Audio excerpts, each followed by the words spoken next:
Hello friends, मैं किरण Singh, TGT Hindi, Jawahar Navodaya Vidyalaya संत कबीर नगर। मित्रों, आज के इस ई लर्निंग पठन पाठन में कक्षा 10वीं के लिए जो विषय बिंदु है आज का, राम लक्ष्मण परशुराम संवाद। बच्चों, मूल रूप से ये 3 लोगों के बीच का संवाद है। राम, लक्ष्मण और परशुराम के बीच का। तो बच्चों, मैं मूल रूप से आपको एक लेखक के बारे में थोड़ी बहुत जानकारी दे दूं। गोस्वामी तुलसीदास, जो किसी परिचय के मोहताज नहीं हैं। इनकी जीवनी आपके पाठ्य पुस्तक में दी गई होगी, उसको आप देख लीजिएगा। गोस्वामी जी की जो सबसे बड़ी उपलब्धि थी, रामचरितमानस प्रबंध काव्य का एक अद्भुत उदाहरण है। और सबसे बड़ी खासियत इस ग्रंथ की लोकप्रियता की कि यह ग्रंथ मूल रूप से अवधी भाषा में लिखी गई है। गोस्वामी जी ने राम की कथा को अभिव्यक्त, राम की जन्मभूमि अयोध्या में बोली जाने वाली जो लोक भाषा है अवधी, उस अवधी भाषा का प्रयोग किया। और भक्ति काल की कवियों में गोस्वामी जी की सर्वश्रेष्ठता और लोकप्रियता शिखर पर पहुंची। इस राम कथा को उन्होंने बहुत ही अद्भुत और आदर्श तरीके से प्रस्तुत किया। बच्चों, बाकी उनकी रचनाओं के बारे में, उनके जन्म जीवन के बारे में बहुत सारी जानकारियां आपको किताबों में मिल जाएगी। आज का जो हमारा मूल विषय है, इस कविता के विषय में बात करनी है। गोस्वामी जी की वाक्पटुता, कि वाक जो संवाद शैली है, उस संवाद शैली को, काव्य में जो संवाद शैली है, उस संवाद शैली का भी आपको अद्भुत उदाहरण इसमें देखने को मिलेगा। तो आइए हम लोग बिना विलंब किए इस सामने के परिदृश्य पर विचार करते हैं। ये देख सकते हैं आप लोग।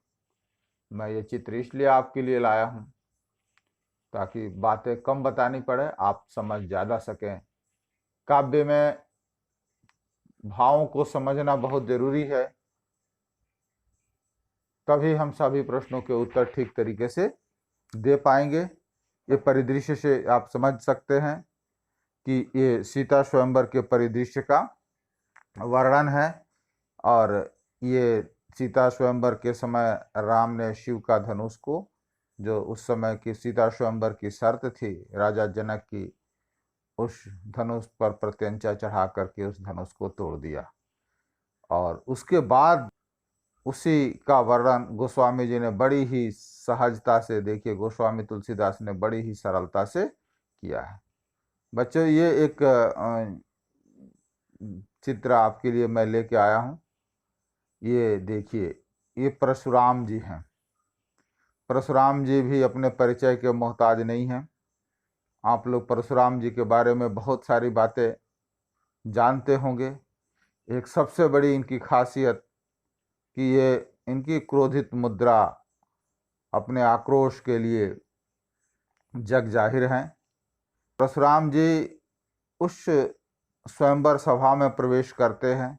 आप सब लोगों ने रामायण पढ़ी होगी, अभी आए हैं, जिसके प्रसंगों की बहुत विस्तार से चर्चा ना करूं मैं। शिव के अनन्य भक्त थे परशुराम जी, और जो राजा जनक के यहाँ शिव की धनुष रखी गई थी, उस शिव की धनुष को टूटने से काफी क्रोधित थे, क्योंकि जो ही राम ने प्रत्यंचा चढ़ाई थी, उस शिव के धनुष टूटने की आवाज से पूरे तीनों लोकों में कंपन उत्पन्न हो गया था और प्रकार हलचल मच गई थी। और जो ही परशुराम जी को पता चला हमारे शिव का धनुष टूट गया है, वो तुरंत राजा जनक के यहाँ उस धनुष की पड़ताल करने के लिए अपने क्रोधित मुद्रा में पहुंचे। तो परशुराम जी के बारे में मैं आपको इसलिए बताना चाहता हूं क्योंकि परशुराम जी से जुड़ी हुई प्रसंगों को यदि जानेंगे नहीं, उनके संदर्भों को आप जानेंगे नहीं, तो काव्य के अन्य चीज़ों को जानना आपके लिए, समझना आपके लिए बड़ा मुश्किल होगा। ये देखिए, जमदग्नि ऋषि जो थे वो परशुराम जी के पिताजी थे और उनकी माँ का नाम रेणुका था। जमदग्नि ऋषि, अर्जुन भी कहा जाता था। इन्होंने एक राजा थे जो क्षत्रिय राजा थे और जमदग्नि ऋषि की हत्या उन्होंने कर दी, क्योंकि परशुराम जी जब तपस्या करने गए थे तो उन्होंने अपने कामधेनु गाय को, परशुराम जी अपने पिताजी को सुपुर्द करके गए थे और उसी कामधेनु गाय को प्राप्त करने के लिए, कामधेनु को प्राप्त करने के लालच में सहस्रार्जुन ने उनके पिता की हत्या करके वो गाय लेकर के चले गए थे। उसके बाद जो ही परशुराम जी पहुंचे, परशुराम जी ने बड़ी ही क्रोधित मुद्रा में सहस्रवाहों को मार डाला, अपनी प्रचंड अपनी फरसे के बल पर, फरसे के प्रकोप से उनको तुरंत मार दिया। हजारों भुजाओं वाले कहा जाता है कि ये राजा हैं, क्योंकि इनका जिक्र आपको काव्य में मिलेगा। आप इन संदर्भों को जानेंगे नहीं तो काव्य को समझने में आपको असुविधा होगी। और इसी सहस्त्रबाहु क्षत्रिय राजा को मारने के साथ साथ परशुराम जी ने यह दृढ़ संकल्प लिया कि मैं पूरे क्षत्रियों का नाश करूंगा। और इस तरह से उन्होंने अनेकों बार उस क्रोध का बदला लेने के लिए, पिता के इस ऋण को चुकाने के लिए, पिता की हत्या का ऋण चुकाने के लिए उन्होंने कई बार, मतलब बहुत सारे राजाओं का, जो क्षत्रियों का नाश किया और राज्य पर अधिकार किया और उसे जीत करके ब्राह्मणों को दान में देने का श्रेय है। तो ये इनकी इतिहास है, आप देख लीजिए। ये देखिए एक चित्र और मैं आपको दिखा रहा हूँ, ये परशुराम जी की ही चित्र है। आप देख रहे हैं गणेश एक दंत कहते हैं। ये इनकी क्रोधित मुद्रा को भी दर्शाता है। एक बार इनको भगवान शिव से मिलने जाना था और गणेश जी बस रुके हुए थे, ये प्रचलित है कथा। और गणेश जी ने उनको जाने से मना किया तो परशुराम जी ने अपने फरसे के प्रहार से उनका एक दांत तोड़ दिया। तब से गणेश जी का एक दांत रहता है और इसीलिए इनको, हमारे गणेश जी को एक दंत के नाम से भी जाना जाता है। ये सारे संदर्भ आपको परशुराम जी की प्रचंड क्रोधित मुद्रा को दिखाने के लिए ही मैंने किया है। तो बच्चों आइए देखते हैं आगे क्या हिस्से में। ये देखिए आप, परशुराम जी और ये राम जी का आमना सामना होता है। यह वह परिदृश्य है जब धनुष टूटी हुई है और आहत परशुराम जी क्रोधित सीधे स्वयंवर सभा में पहुंचते हैं और स्वयंवर सभा में यह जानने का प्रयास करते हैं कि किस व्यक्ति ने, कौन सा वह व्यक्ति है जिसने इस तरह की धृष्टता करके हमारे शिव के धनुष को तोड़ा है। बस यहीं से संवाद की शुरुआत होती है। तो बच्चों ये देखिए, बड़ा ही विनम्र भाषा में जो ही परशुराम जी अपनी क्रोधित मुद्रा में प्रवेश किए, त्यों ही परशुराम जी को, राम तो बहुत संयमी थे, मर्यादा पुरुषोत्तम थे। गोस्वामी जी ने बड़ी ही अच्छा व्यक्तित्व राम का, एकदम मर्यादा पुरुषोत्तम व्यक्तित्व इसमें प्रकट किया है। आप देखिए इसमें राम जो है वो कैसे उपस्थित होते। तो बच्चों बताया मैंने आपको कि राम ने बड़ी ही विनम्रता से के उस क्रोध का सामना किया। अब आइए हम लोग काव्य की पंक्तियों को अच्छा तरीका से पढ़ेंगे। मैं चाहूँगा कि आप जब वीडियो देखें तो आप भी हाथ में एक पेंसिल ले लें, ताकि आप, मैं जो व्याख्या आपको शब्द वाइज कर रहा हूँ उन शब्दों को आप सहेज करके अपने, न हो तो किताब पर ही पेंसिल। तो राम ने देखिए बड़ी विनम्रता से उत्तर दिया। देखिए जो ही उन्होंने यह कारण जानने चाहा कि किसने शिव की धनुष को तोड़ने की धृष्टता की है, तो बड़ी ही सहज भाव से परशुराम जी के क्रोध को संयमित तरीके से राम ने कहा, नाथ शंभु धनु भंजनिहारा। हे प्रभु, नाथ किसके लिए प्रयोग किया गया है? नाथ जो है वो उनके सम्मानजनक। हे स्वामी, शंभु धनु यानी शिव के धनुष को, शंभु धनु का मतलब शिव की धनुष को, भंजनिहारा मतलब तोड़ने वाले। हे प्रभु, शिव की धनुष को तोड़ने वाला हुई है यानी होगा, हुई है मतलब होगा, कोई एक दास तुम्हारा, वो तो कोई आपका सेवक ही होगा जिसने इस शिव की धनुष को तोड़ा है। बड़ी ही सहज और सरल तरीके से राम ने कहा। आयस काय कहिए किन मोही। आयस का मतलब होता है आज्ञा। क्या आज्ञा है? आयस का मतलब आज्ञा। क्या आज्ञा है? कहिए किन मोही, मुझे कह करके बताइए। हे प्रभु, अब पूरी 3 लाइन में आप देखिए कि शिव की धनुष को तोड़ने वाला कोई आपका सेवक ही होगा। क्या आज्ञा है? आयस मतलब आज्ञा। हे प्रभु, मुझे बताइए। जब इतना बात परशुराम जी सुने तो सुनी रिसाई बोले मुनि कोई। जो ही सुनने के बाद मुनि बोला गया है परशुराम जी के लिए। तो पशुओं के भेष में रहते थे, इसीलिए उनको मुनि कहा गया है। आई मतलब क्रोधित होकर।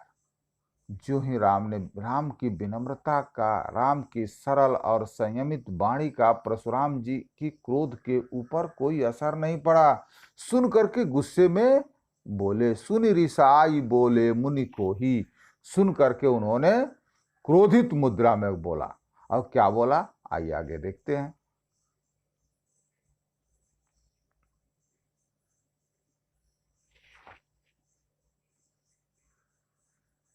सेवक सो जो करे सेवकाई। परशुराम जी बोल रहे हैं, ध्यान रखिएगा। सेवक वह होता है जो सेवा करे। सेवक सो जो करे सेवकाई। अरि करनी यानी शत्रुता का काम। अरि का मतलब होता है शत्रु। शत्रुता का कार्य करने वाला से झगड़ा ही होती है। अरि करनी कर करिए लड़ाई, उससे करना पड़ता है। सुनो राम। फिर परशुराम जी ने अपना एक बार राम की तरफ अपना ध्यान मुद्रा, जैसा कि आप ऊपर के फोटो में देख रहे हो। सुनो राम जेहि शिव धनु तोड़ा। हे राम सुनो, हे राम सुनो, जिसने भी शिव के धनुष को तोड़ा है। हे राम सुनो, जिसने भी शिव को धनुष को तोड़ा है। सहस बाहु सम सो रिपु मोरा। वही सहस बाहु जिसकी चर्चा मैं आपको कर रहा था, जिसने परशुराम के पिता की हत्या की थी। कहे उसी के समान। रिपु का मतलब होता है शत्रु। रिपु का मतलब क्या होता है? शत्रु। रिपु का मतलब शत्रु। वो सहर्ष बाहु जैसा मेरा शत्रु है, मैं उसके साथ भी वही सलूक करूंगा, मैं उसके साथ भी वही बर्ताव करूंगा जो मैंने सहस्रबाहु की भुजाओं को काट करके अपने क्रोध की अग्नि को शांत किया था। सो बिलगांव बिहाई समाजा। आगे की लाइन देखिए आप। कहते हैं कि वह सहस्रबाहु के समान हमारा शत्रु है। सो बिलगांव बिहाई समाजा। जो बैठे हुए राज थे उनसे कहा कि ए राजा लोग, आप लोग सभी जो उपस्थित, जो स्वयंवर में आए हुए राजा को, राजा समाज जो है बैठा हुआ है, उस व्यक्ति को, उस अपराधी को अलग कर दीजिए। बिलगाव मतलब अलग कर दीजिए। आप लोगों की भलाई इसी में है कि वह व्यक्ति जिसने हमारे परम प्रिय प्रभु शिव की धनुष को तोड़ा है, उसको जल्दी से, क्योंकि सभा में सन्नाटा छा गई थी परशुराम जी के इस तेवर को देख के, और पहले से अपनी क्रोधित मुद्रा के लिए प्रचलित थे। कब किसके साथ अनिष्ट कर बैठे किसी को भरोसा नहीं था। इसीलिए जो ही परशुराम जी की एंट्री उस सभा में होती है, पूरा सन्नाटा, एकदम दहशत का वातावरण, पिन ड्रॉप साइलेंस। राजाओं को, पूरे राजाओं को चेताया राम की तरफ से। वो अपना मुख मोड़ करके पूरे राजा, सो बिलगांव बिहाई समाजा, उस व्यक्ति को इस अपने समाज से अलग कर दो जल्दी से। नत मारे जई हैं नहीं तो, नत मतलब नहीं तो, नत मारे जई हैं सब राजा, नहीं तो सभी जो बैठे हुए राजा है, इस अपराध का दंड सबको दे दूंगा, मैं सबको मार डालूंगा इस तेवर को। अब ये सब परशुराम जी की क्रोधित मुद्रा चल रही है। सुनी मुनि बचन लखन मुस्काने, लेकिन लक्ष्मण बहुत ढीठ की तरह से खड़े हैं वहीं। राम के मुनि का वचन सुन करके, मुनि किसको कहा गया है? मुनि परशुराम जी को कहा गया है। सुनी मुनि वचन, मुनि का वचन सुनकर लखन मुस्काने, लक्ष्मण हंस रहे हैं। किसी को बुरा लगेगा? पूरी सभा सत है, पूरी सभा में सन्नाटा है और लक्ष्मण परशुराम जी को बहुत लाइटली ले रहे हैं। बोले परस धरई अपमान अवमाने, वो जो है परशुराम फरसाधारी परशुराम का अपमान करते हुए बोले। अब कौन बोला?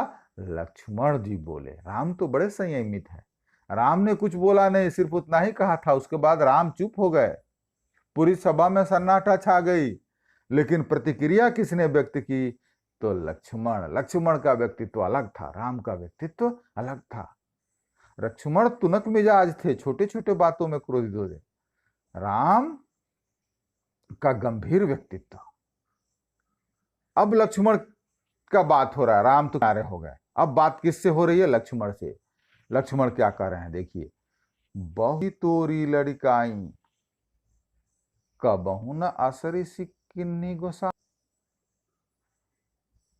हे ऋषि, हमने तो बचपन में, काई मतलब बचपन में, लड़काई मतलब बचपन में, लड़काई मतलब बचपन में, बहुत धनुही मतलब धनुष तोड़े हैं। हमने तो बचपन में बहुत सारी खेल खेल में, क्योंकि ये लोग खेलते ही थे तीर धनुष से। कबहू न असरी सिक्किन्नी गोसाई, लेकिन उस समय, कबहू मतलब कभी भी, इस तरह का गुस्सा, ऋषि मतलब क्रोध, कोई नहीं किया। किसी भी ऋषि मुनि ने इस तरह का क्रोध प्रकट नहीं किया। हमने तो बचपन में बहुत सारी धनुषें तोड़ दी। ये बात किसने कहा? लक्ष्मण ने। यही धनु पर ममता के ही हेतु। हे ऋषि जी, लक्ष्मण जी बोल रहे हैं, ध्यान रखिएगा। लक्ष्मण, इस धनुष के ऊपर, यही धनु मतलब इस धनुष के ऊपर इतनी ममता क्यों है? इतना ममता, इतना प्यार आपका क्यों है? इतना बात जब सुना परशुराम जी ने, लक्ष्मण के मुख से इनकी क्रोध की ज्वाला और भड़क उठी। सुन ऋषियाई कहे भृगु केतु। भृगुकुल केतु किसको कहा गया? भृगुकुल केतु परशुराम जी को कहा गया है। भृगु के वंशज थे, भृगु ऋषि के वंशज आते हैं। तो इसलिए सुन करके, फिर ऋषाई मतलब क्रोधित होकर के, सुना और क्रोधित होकर के लक्ष्मण के तरफ, फिर लक्ष्मण से होने लगा इनका मुकाबला। रे नृप बालक काल बस। परशुराम जी भृगुकुल की तो किसके लिए किया गया? रे नृप बालक, है मूर्ख बालक, है राजा के पुत्र। नृप का मतलब राजा के पुत्र। काल बस, तुम जो है काल के अधीन हो, तेरा मौत मेरी मुट्ठी में है। बोलत तू ही न संभाल। तुम संभाल करके बात नहीं कर रहे हो क्या मुझसे? लग रहा है तुम मेरे बारे में जानते नहीं हो। समूह धनु ही सम त्रिपुरार धन। तुम शिव की धनुष को धनु ही कह रहे हो, धनुष को धनु ही कह रहा है। हमारे शिव की धनुष का अपमान कर रहा है धनु ही करके। त्रिपुरार मतलब तीनों लोगों का जो मालिक है शिव। हमारे शिव की धनुष की तुलना तुम जो बचपन में खेलने वाले धनुही से कर दिया। तुझे पता नहीं है, पूरे संसार जानता है हमारे शिव की। विदित मतलब जानता है, संसार को पता है। सकल मतलब सभी, पूरे संसार को। सकल मतलब पूरा, और संसार को, पूरे संसार को पता है जिस धनुष के बारे में, उस धनुष को तुम धनु ही कह रहे हो। बच्चों, ये वीडियो बड़ा होगा। अगला जो प्रसंग है मैं अगले वीडियो में। आपको वीडियो पसंद आए तो चैनल को लाइक करिएगा, सब्सक्राइब करिएगा, ताकि आपको अगला वीडियो इस पर प्रेषित कर सकूं।